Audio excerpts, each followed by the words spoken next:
आपके विषय के लिए डॉक्टर कहता है, नियम कहते हैं, और चाहे कोई भी बातें कहते हो, मेरा यीशु उसके लिए विषय नहीं, उसके लिए विषय नहीं है।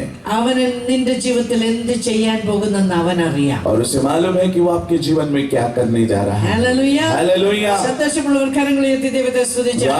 जोर से बोले हालेलुया।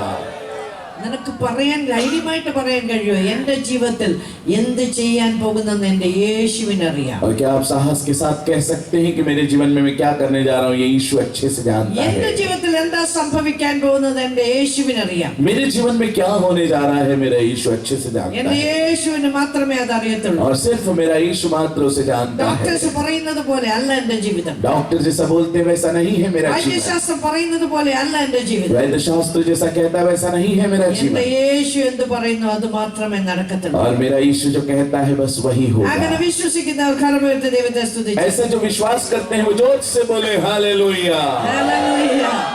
യേശു പെട്ടെന്ന് യായിറോസിന്റെ നേരെ തിരിഞ്ഞിട്ട് പറഞ്ഞു, ഭയപ്പെടണ്ട, വിശ്വസിക്കാൻ മാത്രം ചെയ്യ്. यीशु मसीह ने याईरोस की ओर मुड़कर कहा, मत डर, सिर्फ विश्वास कर। യേശു കർത്താവ് പറഞ്ഞു, വിശ്വസിക്കാൻ മാത്രം ചെയ്യാം. और यीशु मसीह ने कहा, सिर्फ विश्वास कर। എന്ത് വിശ്വസിക്കണം? क्या विश्वास करना है? നീ പറഞ്ഞില്ലേ ഞാൻ നിന്റെ വീട്ടിൽ വന്ന് और तूने कहा कि मैं तेरे घर में നിന്റെ आकर പൈതലിന്റെ മേൽ കൈവച്ചാൽ तेरी बेटी को यदि छू लूं അവൾ രക്ഷപ്പെടും, അവൾ ജീവിക്കുമെന്ന് നീ പറഞ്ഞില്ലേ? बच जाएगी, वो जीवित हो जाएगी, तूने कहा है। അത് നീ വിശ്വസിച്ചാ മതി. और सिर्फ उसी बात पे तू विश्वास ഞാൻ कर। നിന്റെ വീട്ടിൽ വന്ന് मैं तेरे घर में നിന്റെ आकर കുഞ്ഞിന്റെ മേൽ കൈവെക്കുമ്പോൾ तेरे बच्ची पर जब हाथ അവൾ रखूंगा ജീവിക്കുമെന്നുള്ള വിശ്വാസം മാത്രം മതി, നീ ഭയപ്പെടാതെ. तो वो जिंदा हो जाएगी। तो इस बात पे विश्वास कर, तू भय मत खा। നമ്മളെപ്പോഴും ആളുകളുടെ വാക്കുകൾ കേട്ട് ഭയപ്പെട്ടു പോകും. हम कई बार लोगों के मुंह के वचन सुनकर डर जाते हैं, പലപ്പോഴും ആളുകളുടെ വാക്ക് കേട്ടിട്ട് നിന്റെ ധൈര്യം ചോർന്നു പോകും. और कई बार लोगों के मुंह के वचन सुनने के बाद आपका साहस ढह जाता ഞാൻ है। ദൈവകൃപയിൽ വന്ന ആദ്യ കാലങ്ങള് और जब मैं परमेश्वर के जब मैं प्रभु में आई उस समय पहले എന്റെ समय में, കാലിന്റെ ഇവിടെ ഒരു ചെറിയ ഫ്രാക്ചർ ഉണ്ടായി. और मेरे पाँव के भागों में थोड़ा फ्रैक्चर हुआ। അവിടെ ഒരു നീരും വേദനയും ഉണ്ടായപ്പോൾ ഡോക്ടർ എനിക്ക് ഒരു പെയിൻ കില്ലർ തന്നു. वहां पर सूजन और दर्द होने लगा तो डॉक्टर ने मुझे एक दर्द की दवा दी। ഞാൻ ആ പെയിൻ കില്ലർ കഴിച്ചു കഴിഞ്ഞപ്പോൾ ഞാൻ അതിന് അലർജിക്കായി. और मैं जब वो दर्द की दवा मैंने खाया तो मुझे तकलीफ होने लगी। പെട്ടെന്ന് എന്റെ Allergy. ലങ്സിനകത്തെല്ലാം ഫ്ലൂയിഡ് കെട്ടി എനിക്ക് ശ്വാസം ഒന്നും വിടാൻ വയ്യ. എന്നെ പെട്ടെന്ന് അടുത്തുള്ള ഹോസ്പിറ്റലിന്റെ ഐസിയുലേക്ക് और जल्दी से मेरा फेफड़े में तकलीफ होने लगी, मैं सांस नहीं ले पा रही थी, मुझे अस्पताल ले जाया गया। എനിക്ക് നാവെടുത്ത് സംസാരിക്കാൻ പറ്റില്ല, നാവെല്ലാം വലിയ കട്ടി പോലെ എനിക്ക് തോന്നും. मैं जुबान लेकर बात नहीं कर पा रही थी, मेरी जुबान बहुत मोटी हो गई थी। ഡോക്ടർ വന്നിട്ട് എന്നോട് ചോദിച്ചു, മാഡത്തിന് സംസാരിക്കാമോ? और डॉक्टर ने आकर पूछा, मैडम आप बातचीत कर सकते हैं क्या? ഞാനിങ്ങനെ തല കുലുക്കി, എനിക്ക് മിണ്ടാൻ പറ്റത്തില്ല. मैंने सिर हिलाया और मैं बात नहीं कर पा रही थी। അപ്പൊ എന്റെ ചെവിയിൽ ആരാണ്ട് പറയാ, നീ മരിക്കാൻ പോവാ. तो मेरे कान में कोई ऐसा कह रहा है कि अब तू मर जाएगी। കാരണം ലങ്സിനകത്തെല്ലാം ഫ്ലൂയിഡ് ആയി, നാവെല്ലാം താന്നു പോയി, എനിക്ക് സംസാരിക്കാൻ ഒന്നും വയ്യ, നീ മരിക്കാൻ പോവാ. और जुबान सब ढीले हो गए हैं, फेफड़े में सब तकलीफें हो गई है, अब तो मैं मर जाऊंगी ऐसा मैं सोचने लगी। എനിക്കപ്പോ മനസ്സിലായി പിശാചാണ് ഈ പറയുന്നത്. तब मुझे पता चल गया कि ये बात तो शैतान कह ഞാൻ रहा അവിടെ है। കിടന്നുകൊണ്ട് എന്റെ മനസ്സിൽ ഇങ്ങനെ പറഞ്ഞു, പെന്ന പിശാചേ, तब मैंने वही पड़े पड़े अपने मन में कहा, हे गंदे शैतान, നിനക്കെന്താ കാര്യം? तेरा क्या काम? ഞാൻ മരിച്ചാലും യേശുവിന്റെ, ജീവിച്ചാലും യേശുവിന്റെ. मैं जीऊंगी तो भी यीशु के लिए और मरूंगी तो भी यीशु के लिए। നിനക്കെന്താ ഇവിടെ ബിസിനസ്? तेरा यहाँ क्या बिजनेस है? നിനക്ക് ഇവിടെ ഒരു കാര്യവുമില്ല. तेरा यहाँ कोई काम नहीं है। ഞാൻ ജീവിക്കണമെങ്കിൽ ദൈവം എന്നെ ജീവനോട് വെക്കും. मैं यदि जीवित रहना है तो परमेश्वर मुझे ഞാൻ जीवित रखेगा। മരിച്ചാലും ഞാൻ യേശുവിന്റെയാ. यदि मैं मर भी जाऊं तो मैं यीशु की हूँ। നിനക്ക് ഇവിടെ എന്താ കാര്യം? तेरा यहाँ क्या काम है? ഹല്ലേലൂയ. हालेलुया। നിന്റെ ജീവിതത്തിന്റെ തീരുമാനങ്ങൾ നിന്റെ ദൈവമായി എടുക്കുന്നത്. और आज तेरा निर्णय लेने वाला तेरा परमेश्वर है। മനുഷ്യന്റെ വാക്കുകൾ കേട്ട് നീ ഭയപ്പെടണ്ട. मनुष्यों के वचन सुनकर तू भय नहीं खाना, മനുഷ്യന്റെ വാക്കുകൾ കേട്ട് നിന്റെ തലമുറയെ ചൊല്ലി നീ ഭാരപ്പെടണ്ട. और मनुष्यों के वचन सुनकर तू अपने संतानों के विषय में दुखित नहीं होना। നിന്റെ കാര്യങ്ങൾ തീരുമാനിക്കുന്നത് നിന്റെ ദൈവമാണ്. तेरी बातों का निर्णय लेने वाला तेरा परमेश्वर है। യേശു കർത്താവ് യായിറോസിനോട് പറഞ്ഞു, ഭയപ്പെടണ്ട, വിശ്വസിക്കാം, और यीशु മാത്രം ചെയ്യാം. यीशु प्रभु ने याईरोस से कहा, मत डर, सिर्फ विश्वास कर, വിശ്വസിക്കാം, മാത്രം ചെയ്യാം. सिर्फ विश्वास വേറെ कर, ഒന്നും നീ ചെയ്യണ്ട. बाकी तू कोई काम ना कर। യേശു വന്നാൽ നിന്റെ വീട്ടിൽ വന്നാൽ നിന്റെ വിഷയത്തിന് മറുപടി ഉണ്ടെന്ന് നീ വിശ്വസിക്കും. और यीशु मसीह यदि तेरे घर में आ जाएगा तो तेरे उस सवाल का जवाब है ये, तू विश्वास कर. ഈ രാത്രി എത്ര പേര് വിശ്വസിക്കുന്നു യേശു എന്റെ വീട്ടിൽ വന്നാൽ എന്റെ കാര്യത്തിന് വിടുതലുണ്ട്? आज की रात्रि कितने लोग विश्वास करते हैं यीशु यदि मेरे घर में आएगा तो मेरी बातों में छुटकारा है? हाथ फैलाकर जोर से बोले हालेलुया, ഹല്ലേലൂയ, ഹല്ലേലൂയ. हालेलुया. നീ വിശ്വസിക്കുന്നെങ്കിൽ ദൈവം നിന്നെ നിരാശപ്പെടുത്തത്തില്ല. और यदि तू विश्वास करेगा परमेश्वर तुझे निराश नहीं होने देगा. യേശു വന്ന് അവളെ വിളിച്ചിട്ട് ബാലെ എഴുന്നേൽക്ക എന്ന് പറഞ്ഞപ്പോൾ और यीशु मसीह ने आकर जैसे कहा है बेटी उठ खड़ी हो. ലൂക്കോസിന്റെ സുവിശേഷത്തിൽ ഇങ്ങനെ എഴുതിയിരിക്കുന്നത് അവളുടെ പ്രാണൻ മടങ്ങി വന്നു. और लूका के सुसमाचार में ऐसा लिखा हुआ है उसका प्राण लौट आया. നിനക്ക് നഷ്ടപ്പെട്ടെന്ന് പറയുന്നതിനെ മടക്കി തരുവാൻ എന്റെ ദൈവം മതിയായ. आपका जो नुकसान हो गया है उसे लौटा कर देने के लिए सामर्थ्य है मेरा ईश्वर. നഷ്ടപ്പെട്ടു പോയി എന്ന് ലോകം പറയുന്നതിനെ മടക്കി തരാൻ എന്റെ ദേശം മതി. संसार कहता है कि इसको नुकसान हो गया उसे लौटा कर देने के लिए सामर्थ्य है मेरा ईश्वर. ഹല്ലേലൂയ, हालेलुया, ഹല്ലേലൂയ, हालेलुया, ഹല്ലേലൂയ. हालेलुया. നീ മനുഷ്യന്റെ വാക്ക് കാര്യമാക്കരുത്. और तू मनुष्यों के वचनों पर ध्यान न दे, വിശ്വസിക്കുക മാത്രം तो ചെയ്യുക. सिर्फ विश्वास कर. മടങ്ങി നമുക്ക് വേഗം യോഹന്നാന്റെ സുവിശേഷത്തിലേക്ക് പോകാം. और ഇവിടെ वापस- പിടിച്ച് ഈ പുരുഷാരത്തിന്റെ നടുവിൽ നിർത്തിയിട്ട് യേശുവിനോട് ചോദിക്കാം, മനുഷ്യൻ മുഴുവൻ ഇവളുടെ ചുറ്റും നിൽക്കുക. और वापस लौट कर हम यूहन्ना रचित सुसमाचार में जाए. यहाँ पर इस स्त्री को बीच में खड़ा करके सारे लोग उसके आसपास हैं. നിങ്ങൾക്ക് അതിന്റെ ഗൗരവം മനസ്സിലാകണമെങ്കിൽ നിങ്ങൾ ഇത് വിഷ്വലൈസ് ചെയ്യണം. നിന്റെ മനസ്സിൽ ഈ ചിത്രം ഉണ്ടാകണം. ഒരു കൂട്ടം ആളുകൾ ഇങ്ങനെ കല്ലുമായിട്ട് എറിയാൻ റെഡി ആയിട്ട് നിൽക്കുക. ഈ സ്ത്രീ ഇങ്ങനെ തല കുനിച്ച് ഇങ്ങനെ നിൽക്കുക. യേശു അവിടെ ഇരിപ്പുണ്ട്. आपको यदि इसकी गंभीरता को जानना है तो अपने मन में एक इस प्रकार विचार करें. ये सारे लोग झुंड लगाकर खड़े हुए हैं और उसके बीच में स्त्री सिर झुकाए हुए खड़ी ഇവർ है. ചോദിക്കുക, നീ ഇവളെ കുറിച്ച് എന്ത് പറയും? और तब यीशु पूछता है तो तुम इनके विषय में क्या कहते हो? What do you say about her? और तुम इसके विषय में क्या कहते हो? लोगों ने पूछा. അവൾക്കറിയാം ഇവന്റെ നാവിന്റെ തുമ്പിൽ അവളുടെ ജീവൻ ഇരിക്കുന്നത്. और उनको मालूम है कि इसके जीव के छोर में ही उसका जीवन है. ഇവന്റെ ഈ നസ്രായന്റെ നാവിന്റെ തുമ്പിലാണ് അവളുടെ ജീവൻ ഇരിക്കുന്നത്. इस नासरत के यीशु के जुबान के छोर में ही उसका जीवन है. उन्होंने जाना है. യേശു നോക്കിക്കേ, അവിടെ നമ്മൾ ഇങ്ങനെ വായിക്കുന്നു, യേശു കുനിഞ്ഞ് നിലത്ത് എഴുതുവാൻ തുടങ്ങി. देखिए वहां पर हम इस प्रकार से पढ़ते हैं कि यीशु मसीह झुककर भूमि में लिखने लगा.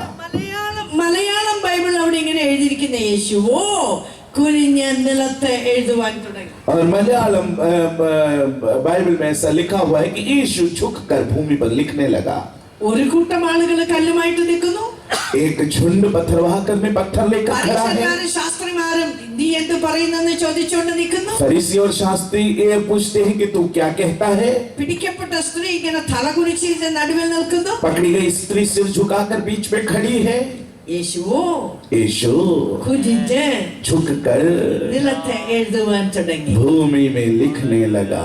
ഹല്ലേലൂയ, हालेलुया, ഹല്ലേലൂയ, हालेलुया, ഹല്ലേലൂയ. हालेलुया. ഈ പുരുഷാരവും കല്ലും പരീശന്മാരും ഒന്നും അവന്റെ വിഷയമല്ല. ये भीड़, ये लोग, ये पत्थर, ये कोई भी उसके लिए विषय नहीं था. അവന്റെ വിഷയം ഇവളുടെ ജീവനാണ്. उसका विषय था कि इसको जीवन मिले. ഹല്ലേലൂയ, हालेलुया, ഹല്ലേലൂയ. हालेलुया. യേശുവിന്റെ വിഷയം അവന്റെ മുമ്പിൽ കൊണ്ടു നിർത്തിയിരിക്കുന്ന അവളുടെ പ്രാണനാണ്. और यीशु का विषय जो है उसके सामने ले आकर खड़ा किया उसका प्राण है. ഇവൾ പാപത്തിൽ മരിച്ച് നിത്യത നഷ്ടപ്പെടാൻ എന്റെ യേശു ये സമ്മതിക്കുകയില്ല. पाप में मर के अपने अनंत को खो दे, ये यीशु कभी नहीं होने देगा. ലോകം നിന്നെ തകർക്കാൻ ഒരു എന്താ പറയുന്ന ഒരു ലൂപ്പ് ഹോള്, ഒരു പഴുത് അന്വേഷിക്കുമ്പോൾ എന്റെ യേശു നിന്നെ രക്ഷപ്പെടുത്താനുള്ള പഴുതാണ്. लोग जब आपको नष्ट करने के लिए एक रास्ता खोजेंगे, मेरा यीशु आपको बचाने का एक मार्ग നീ खोजेगा. ജീവിക്കുന്ന സമൂഹം, और जिस समाज में आप जी रहे നീ हैं, ഉൾപ്പെട്ട് നിൽക്കുന്ന സമൂഹം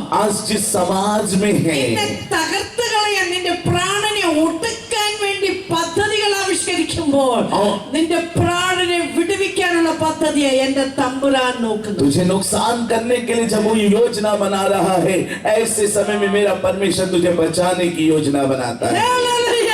जोर से बोले हालेलुया, हालेलुया. അവൻ നിന്നെ വിട്ടുകൊടുക്കാൻ തയ്യാറല്ല. वो तुझे तो ऐसा ही जाने नहीं देगा. ഹല്ലേലൂയ. हालेलुया। നിന്നെ മരണത്തിന് വിട്ടുകൊടുക്കാൻ അവൻ തയ്യാറല്ല. तुम्हें वो मृत्यु के लिए नहीं നിന്നെ सौंपेगा, നിത്യനാശത്തിലേക്ക് വിട്ടുകൊടുക്കാൻ അവൻ तुम्हें തയ്യാറല്ല. अनंत नाश के लिए वो नहीं सौंपेगा। ഇവരിങ്ങനെ പിന്നെയും പിന്നെയും ചോദിക്കുകയാണ്. ये फिर बारंबार पूछ रहे हैं। ഇവരിങ്ങനെ ആവർത്തിച്ച് ചോദിച്ചുകൊണ്ടിരിക്കുമ്പോൾ बारंबार जब पूछ रहे थे उस समय യേശു നിവർന്നു വന്നു. यीशु सीधा उठ खड़ा हुआ। അവിടെ എങ്ങനെയാണ് ആ വാക്യം ഇരിക്കുന്നത്? वहां पर ये वाक्य कैसा लिखा हुआ है? അവർ അവനോട് ചോദിച്ചു കൊണ്ടിരിക്കുമ്പോൾ അവൻ നിവർന്നു. और जैसे वो उससे पूछ रहे थे वो उठ खड़ा हुआ। ഹല്ലേലൂയ, हालेलुया, ഹല്ലേലൂയ. हालेलुया। അവൻ നിവർന്നു. वो सीधा खड़ा हुआ।